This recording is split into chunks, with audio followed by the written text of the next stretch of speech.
Do you know the name of the melody that plays every Remembrance Day? I'm Sam Vesley, and this is Tonicized.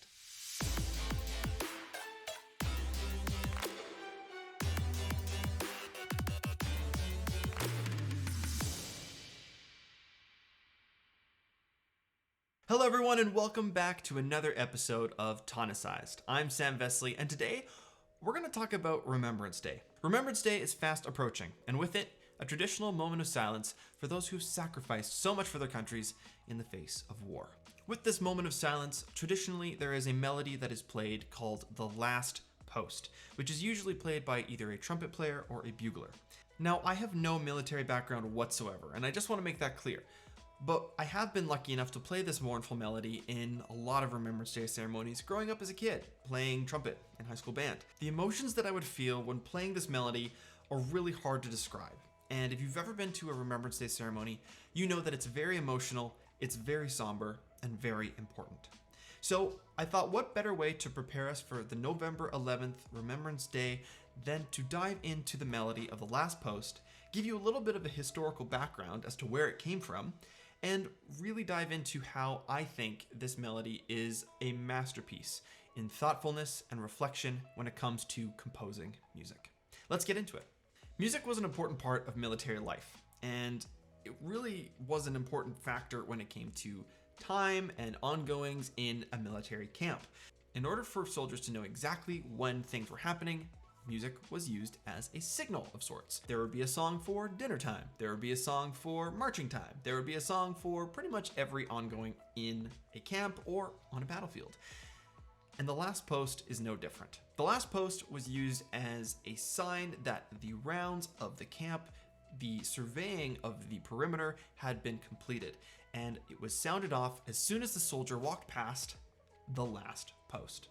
Hence the name. It wasn't until the Boer War, which took place in South Africa, that the British colonists decided to start putting up monuments to preserve the memories of the battles as well as the memories of the soldiers. And in doing so, they would play the last post at the unveiling of these monuments. This launched the tradition of remembrance, and through the battles of British colonialism, all of the military powers that were under Britain's sphere of influence began to use this tradition as well. Now, this was the first time that the last post had really spread around the world, and it really took a foothold into the military traditions globally after World War I. World War I was an incredibly challenging time in human history. And throughout those 4 years of destruction, chaos, and loss, militaries around the world needed a way to remember their fallen and give a moment of silence. In came the last post.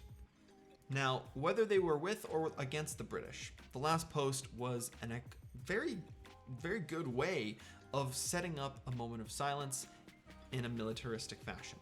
So this is why we hear the hauntingly beautiful melody of the last post playing at many different Remembrance Day ceremonies all around the world. It's managed to transgress political divides and really bring us closer together as human beings as we remember both sides of a conflict, not just one or the other. And this is the secret and the magic that I believe the last post holds. Music is a way of communicating and bringing everyone closer together. And this is a perfect example of how music can do just that. Now, as you can probably tell, I love dabbling in history, and I love learning about all of the major events that have happened that have changed the course of human history. And I think it's really important that we do this now, more than ever, to learn from our mistakes in the past to prevent any future conflict from happening in the future. Right now is a crazy time, and I think looking back will give us some of the answers that we need in order to move forward successfully as a human species. So, this Remembrance Day, I encourage you to not only go to a Remembrance Day ceremony in your local area, but also do some research and look into the historical events that happened all those years ago, and really learn about the men and women who shaped the future that we're living in right now. You can also let me know what Remembrance Day means to you by putting it down in the comments below. I would love to read through and get to know you a little bit better if you're willing to share. Now, let's dive into this melody and figure out why it's so emotional and why it only uses 5 notes. Traditionally, the last post is played by a bugler, who uses an instrument called a bugle. Now, a bugle is different than a trumpet because it has no valves. Instead, we change pitch by using the tightening of our lips and increasing or decreasing the airflow that's going through it. Now, this is called using your embouchure in terms of brass and kind of trumpet, tuba, trombone instruments. Embouchure is very important, and the bugle is no different. On the other hand, we have the trumpet. Now, the trumpet has valves. The trumpet uses valves to change the tone as well as embouchure. So we get a lot more diverse range and a lot more diverse notes when using a trumpet. The interesting thing here is that you can play the last post on both of these instruments, but you don't have to click any valves when you're playing it on a trumpet. This makes it very convenient for trumpet players who potentially have to play outside. And where I grew up, Remembrance Day ceremonies happened outside more often than not, and in November, usually the temperature was around minus 20 degrees Celsius, which means that the valves pretty much freeze solid and you can't move them anyway. So it worked out. Now, the interesting thing about the last post was that it was written on a bugle, not a trumpet. So having valves was not a luxury that the composers, who we don't really know who it was, some British soldiers in Denmark is as close as I got, they didn't really have a choice as to which notes they could use because the instrument can only do 4 or 5 notes. As a composer, this melody shows us exactly how we can create beautiful emotional music just by using 4 or 5 different notes and a simple single melody line. So let's dive into how this all works right now. Welcome to the Music Analysis Station. This is the last post. As you can see, this is a very simple melody. It doesn't have a lot of notes to work with. We've got C, we've got G, and we've got C, and we've got E. Oh, look at that, a G. So lots of different repetition with 5 notes, right? Like we talked about, the bugle does not have a lot of range in terms of notation diversity, so we have to work with what we've got.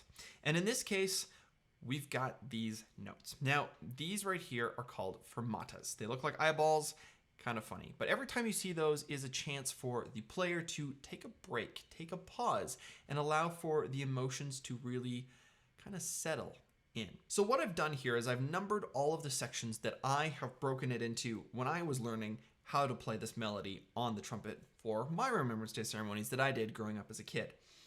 And the way I did this, and the reason I did this, was because of the repetition of the same few notes. It's very easy as a performer to get lost in this melody. So, number 1, number 2, number 3, and number 4. Let's break these down one by one. Section 1 starts very calm, very slow. There's lots of pauses, and that's what these fermatas are here, these eyeball-looking symbols. That is an opportunity for the performer or the player to let the emotions settle. Now we're starting very calmly, bum bum, bum bum, and giving a lot more space than I just sang it. After that, we kind of repeat the same thing. You can see how these notes are the same as this, and we're going just a little bit farther. We're extending this melody and making it a little bit more interesting. Dun, ba, dun, da, da, ba, ba, bum, ba, ba. And this fermata is holding through, giving more emotional pause. The more emotions you can add to this performance, the more impactful it will be for the actual ceremony.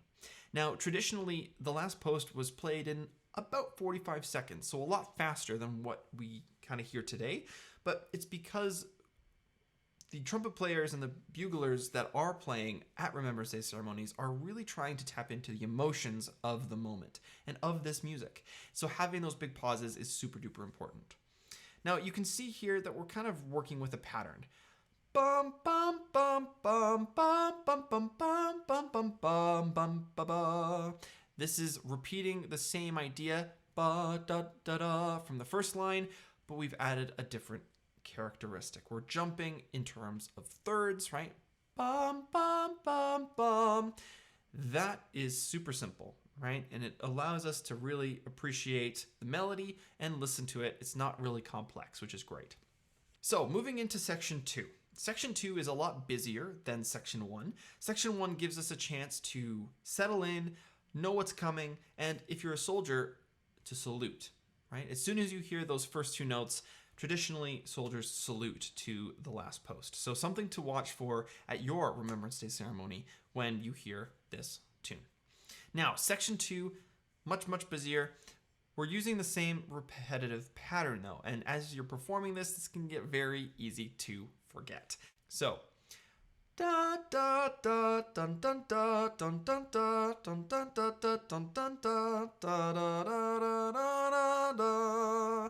So this melody is very bugle-like, right? If you're thinking about a march or a charge, da dun dun dun dun dun dun dun dun dun dun da da, it's tapping into that type of melody and that type of energy. This is a very militaristic style. This is a very militaristic traditional kind of melody, and it's incorporated in this because of the military tradition of the last post. Now, section 3 is a lot more rhythmically diverse, meaning that we're using some different rhythms that we have not heard before in the piece. And this is helping us create more interest, and as a composer, it makes it a little bit more interesting to listen to. Now, that's not the main point of the last post. Of course, this is to remember and be kind of reminiscent of those who have given their lives for conflicts around the world. So emotionally, this needs to be very well and precisely played so we don't have any mistakes. And this is the hardest part of the section. Now, playing the bugle and playing the trumpet, you can really get sharp, crisp articulations using your tongue, da, da, da, da, da, da, da, and basically changing the airflow. And if you're writing for any brass instruments, they can do this easily. Now, tuba's less so because it's a bigger instrument, trombones more so because it's a smaller instrument, trumpets and bugles can really knock this out of the park. Da, da, da, da, da, da. They can really kind of have that nice crisp articulation. So this melody at section 3, da bum bum bum bum bum ba ba dun dun dun dun dun dun dun dun dun dun dun dun dun dun dun dun dun dun. You can really have a nice crisp, clean sound, and this is perfect for the flugelhorn and for the trumpet. Now, section 4 is kind of where we're slowing things down. Section 4 really brings it back to that slow start that we had at the very beginning. Bum ba ba bum ba bum bum ba da. Repeating that same idea that we had in section 1, right? Only we've changed the rhythm slightly. Now, the last bit here, we're quoting the beginning with that consistent pattern. Dum bum bum dum bum bum ba bum ba da. And then we're back into the CG pattern. Ba ba bum ba bum ba bum ba ba ba. Now, that last note is something I really want to dive into because it doesn't sound resolved. It sounds like it needs to finish. It sounds like there needs to be a little bit more, but there isn't. And that, to me, as a composer, is a sign that whoever wrote this beautiful melody is allowing us to finish the thought.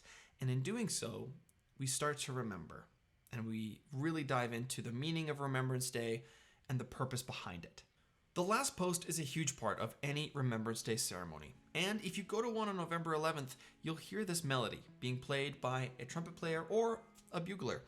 Now, this melody is a perfect example of how music can cross borders, cross political divides, and really bring us together as human beings. So again, this Remembrance Day, I encourage you to take part in your local Remembrance Day ceremony, to pay your respects, and to listen to the beautiful melody that is the last post. If you liked this video and want to see more historical aspects of music, be sure to let me know, like this video, and subscribe to my channel. I would love to hear from you.